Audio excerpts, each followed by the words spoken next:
Hello, welcome to Chat UTD. This is my reaction to the Liverpool game.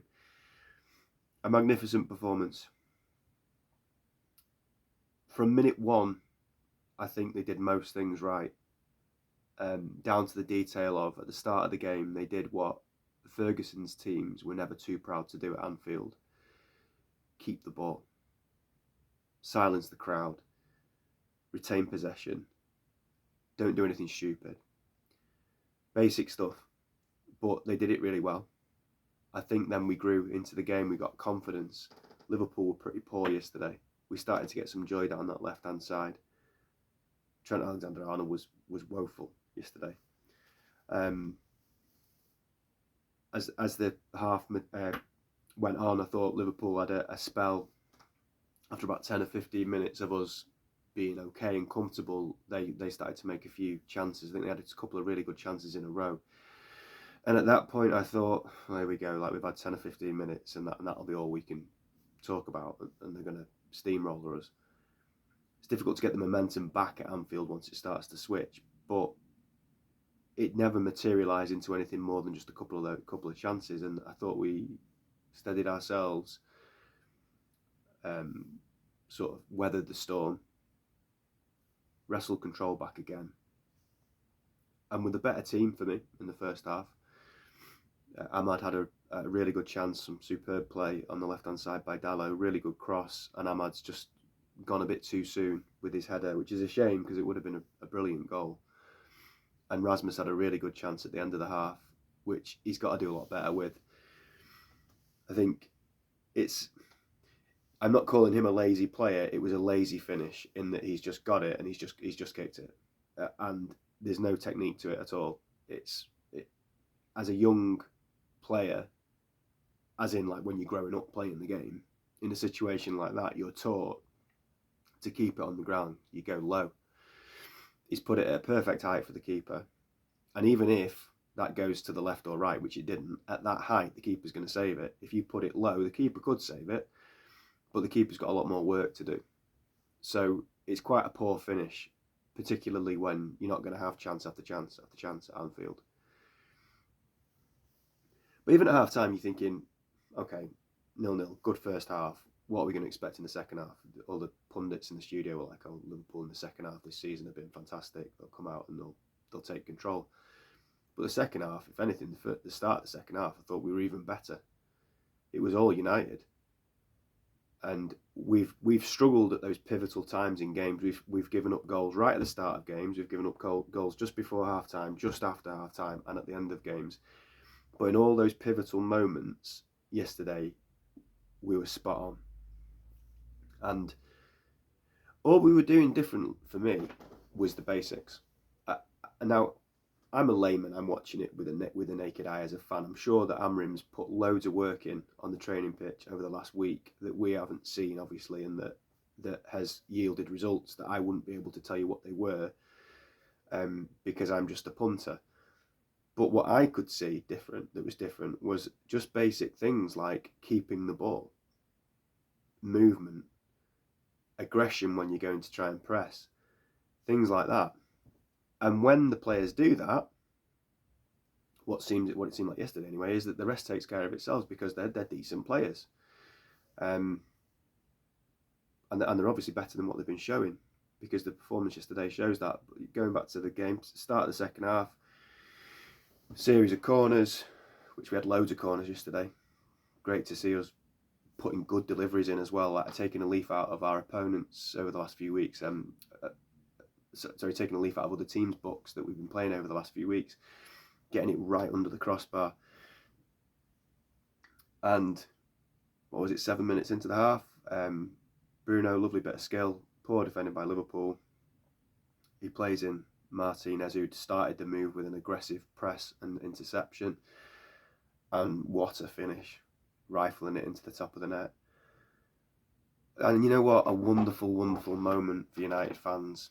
And just speaking personally, I've still got a stinking cold. But that's one that when it goes in, I went absolutely nuts. I'm screaming, I'm shouting, I'm jumping around. I haven't felt like that probably since the FA Cup final. And I said on Saturday evening, I want to I don't feel invested in this team. I don't feel protective of them. I don't feel that I identify with them. But all I really want from them is to do the basics right. And then I do feel invested in them. And I do feel like I can identify with them. That's Manchester United out there. They are representing our club. And that first goal was just magical, a magical moment.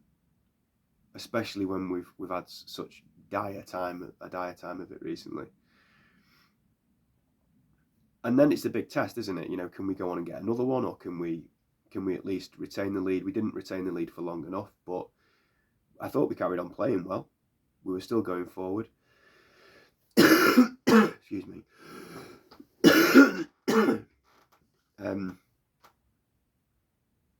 Their equaliser, De Ligt has got to stand him up there, stand Gakpo up, and see him outside rather than inside. But De Ligt is a bit rash. Is one of the things I like about him is that he's a warrior. He's a heart in your sleeve type of guy. So if the worst thing you can accuse him of is that he's flown in to try and make a challenge, then you know there's far worse crimes than that. But he's made it quite easy for Gakpo to sell him the dummy, and obviously it's a good finish. And then there's another test, isn't it? Because you're thinking, right, it's 1-1, the momentum's gone back to Liverpool. But I know they scored the next goal, but I didn't feel like the momentum did go back with Liverpool. At 1-1, again, I think we just calmed ourselves down. We wrestled control back again. We carried on playing the same way. Everything was fine at 1-1. And then you get the penalty. And it is a penalty. I'd like to know why our claims for a handball a few minutes earlier weren't looked at by VAR. Maybe ours wasn't a penalty, but there was a lot of shouts from the United players for handball a few minutes before the Liverpool penalty. And at 2-1, then I'm thinking, right, they're just gonna turn onto overdrive now and paste us. Again, never materialised. I said to my boys that were watching it with me, I was like, we get something out of this because Liverpool, they're not on it today. We're the better team. There was a hairy moment when Michael Oliver gave a free kick and booked Harry Maguire for what I can only describe as a perfect tackle. And that brings me to a point, actually. You can't underestimate how good a performance and result that was yesterday, considering we're playing Liverpool and all that entails, and they're the best team in the country at the moment, and it's Anfield, and we're in terrible form and everything else, and you've got him reffing. That decision to give a free kick there, it didn't get enough attention for me. It's an outrageous decision, because that is the perfect tackle. And people can say, well, in modern football now, if you do this and that, no. In modern football, which is a lot softer than it used to be, that is the perfect tackle, and he's booked him for it. And he's given Liverpool a free kick in a situation where you're like, I thought they're going to score it. And it's 3-1, and then anything can happen. Then we're probably going to get knobbed after that. Luckily, it didn't happen. And again, we rallied, we wrestled control. Ahmad gets the goal, and then it was anyone's game. They had a couple of moments. Obviously, the big one was Van Dijk's header, which thankfully was straight at Onana. We continued to get corners. We continued to have little half moments. I think there was a few times where we were in good positions. We didn't quite find that final ball or took the wrong pass, but we retained a threat all the way through the game. And obviously, right at the end, Maguire has that chance to finish it, and it goes over. But I'm not. I mean, at the time, it's head in hands, but I'm not that bothered we didn't win the game, because I don't think that's the most important thing about that game. I think the most important thing was the way we played and the way we answered questions when they were asked of us. Spirit, character, camaraderie, togetherness, aggression, basics, like I said. That's what I want from this team. And me being annoyed about Michael Oliver, the ref, I probably don't feel like that if I watch a team just go out there and coast. As a fan, I probably am a little bit conditional, but my conditions are, I want to see you fight. I want to see that it means something to you. If we'd have got beat 3 or 4-1 yesterday, but given that performance, I would feel like I can identify with the team. I would feel protective of them. I would go mad about the referee, etc. I said the other day in my video on Saturday, I think it was, if we get pummeled, I'm not that bothered because I don't identify with the team. Because to me, they're imposters. They don't represent Manchester United. What we saw yesterday represents Manchester United. That's what Manchester United are about. Just those basic things, and we have been starved of that. So the fact we didn't get the winner, I'm really not that bothered about it. Just a few comments on individual performances. I thought Dalot was superb yesterday. Brilliant performance. He was quick, he was aggressive, he was dynamic, he was taking Trent on for fun, he was going on the outside of him, he was getting crosses in. I wonder if not playing for a week has made a difference because he looked full of beans and he's played a lot of football. So I think maybe that little rest probably has done him good. We can overcomplicate things with footballers and give them outs that don't really exist. And I think this talk of Dalot and the fact that it's because he's playing on the left and he's right-footed. That's why he's not playing very well. You've still got levels. You've still got to do your thing better than what he's been doing. And I always point to Dennis Irwin. I said it on air the other day. I was watching the 1990 to 91 season review when I was really under the weather with this, feeling sorry for myself. And Irwin joined that summer as a right back from Oldham. And for the first 3 or 4 games, he got 3 or 4 assists because he was taking all the corners from the right-hand side. He was taking all the free kicks from the right-hand side. He was crossing the ball constantly from the right-hand side. And that skill set is one of the reasons why Sir Alex brought him in. And then on another day, while still on the cold, I watched the Road to Wembley 1994 when we won the double, which was incredible to watch. And obviously then he converted to left back. But he's still doing all the same things he was doing at right back because he's just a brilliant player. It didn't make any difference to him that he was right-footed. I'm not, Dalot isn't Dennis Irwin, fair enough, but we can make excuses for players, and I think when a player is playing well or not, whether he's on the right side, left side, or whatever. And yesterday had nothing to do with the side he was playing on. He was just brilliant, and he's struggled this season, so that was good to see. I thought Martinez was better. Obviously, brilliant goal. Maguire, do you know what? Hats off to him.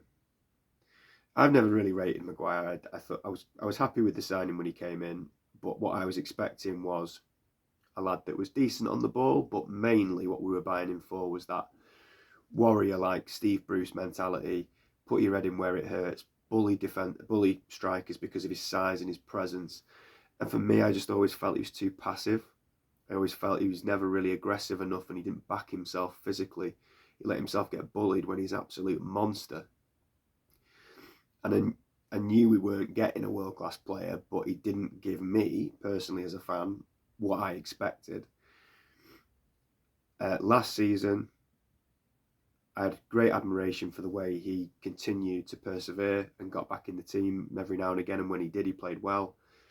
But this season, as part of that 3, he looks so much better as part of the 3, and he was colossal yesterday. He was a monster at the back. It was a mountainous performance by him. I thought he was brilliant. Obviously, De Ligt is involved in some way or other with both of the goals, but I thought other than that, he played well. Mazraoui was back to his normal self. Good to see. Mainoo was brilliant. Mainoo was really good yesterday. Aggressive in the tackle, snappy in the tackle. Won the ball and would get us 5, 10, 15 yards up the pitch very quickly. Take the ball in tight spaces. His passing was good. Brilliant foil for Ugarte. I thought they were both really good. Ugarte, as a holding midfield player yesterday, gave you everything you wanted. Again, perhaps with the first goal, he wasn't in the best position, but that's not the end of the world. He was very good.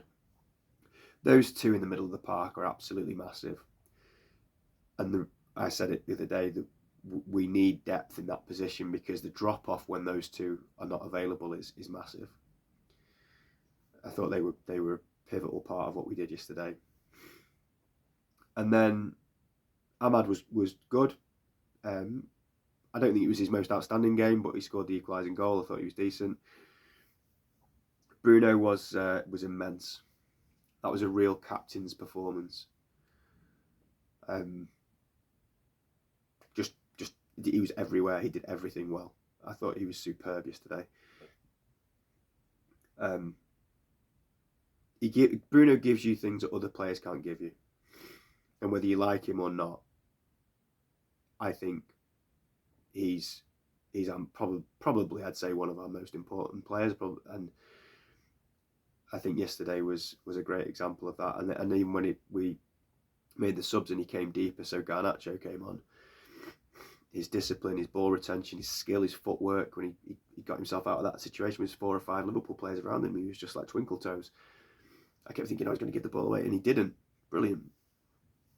Best player on the pitch for me yesterday, Bruno.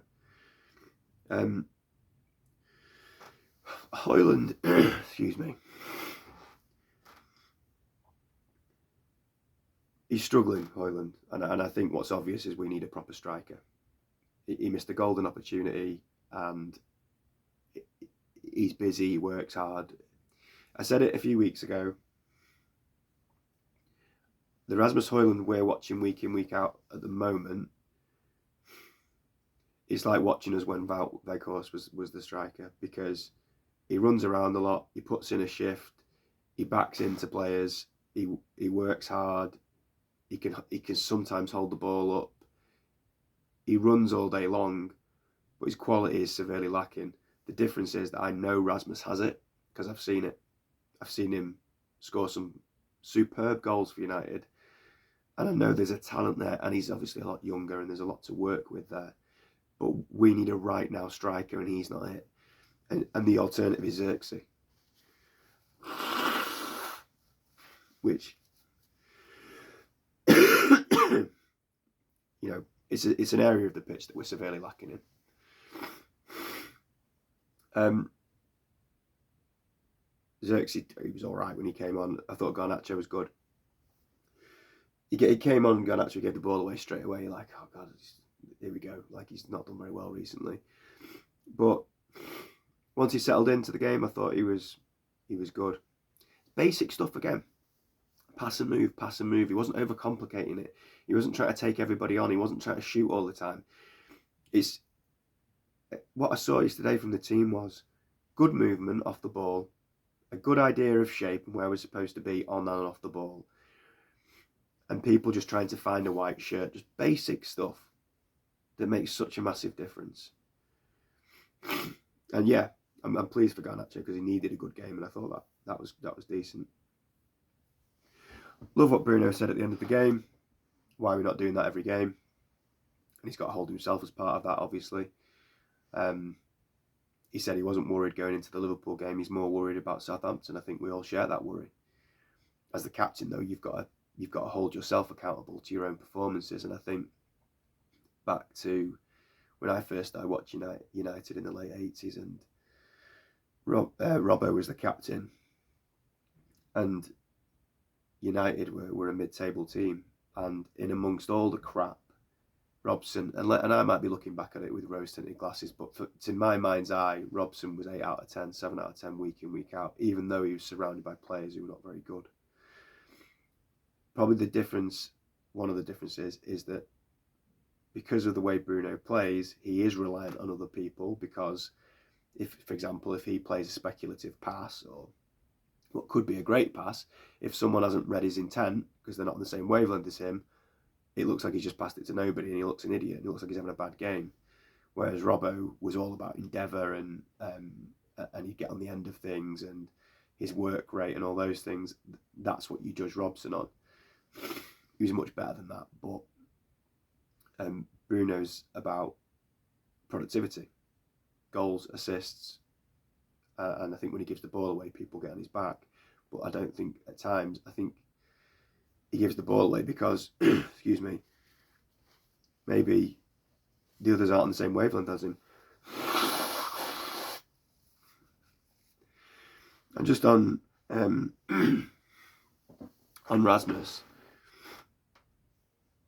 again, we can make excuses for players. He doesn't get any service. Bruno had, I saw a stat the other day, created the most chances, more chances than anybody else in the Premier League. He created more chances than anyone else in the Premier League in 2024 calendar year. So, who's on the end of those chances?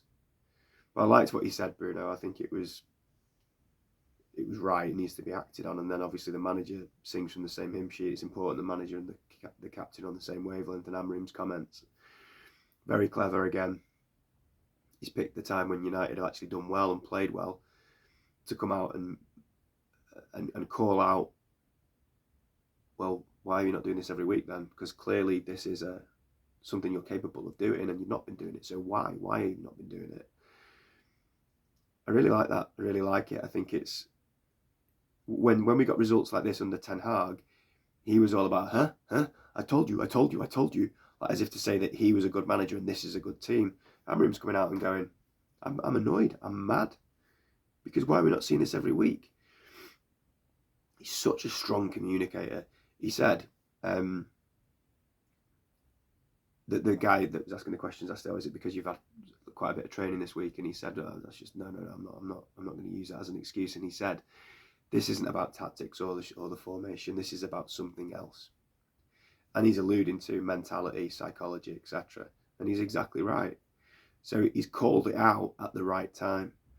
And what that means is he's saying to the players, I see you. I'm on you. You've showed what you can do now. That's your standard. Don't be dropping a 2 out of 10 against Southampton. But you're on thin ice kind of thing. Whether he's got the autonomy and the backing of the club then to do what he needs to do to clear shop, which he clearly still needs to do. Who knows? And I think on that, Keno always says, doesn't he, leopards and spots. This team has to do it consistently in the next few weeks and months. Because it's all right going to City, it's all right going to Anfield and doing that, and that's great, and it gives us a great a lift, and that's good.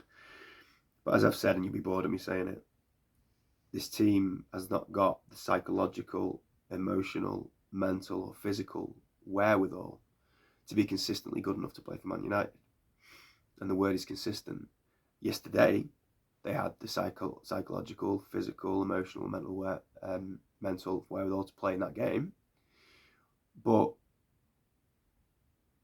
if you've got all of those credentials, it means you do it week in, week out, game after game, whoever you're playing. They ain't got that. And we know that. So they're going to have to prove people wrong. And the Leopards don't change their spots. They're not consistent enough to do it over and over again, in my opinion. So there's still a lot of change that needs to be made. Just finally, really interesting interview with Ruben yesterday morning. Was Sky Sports made it available yesterday morning prior to the game, saying, sorry, he said he likes to coach players that he can have a connection with. Some players are harder to have a connection with than others, and I thought that was ambiguous. Again, very clever, but we all probably know who he's talking about.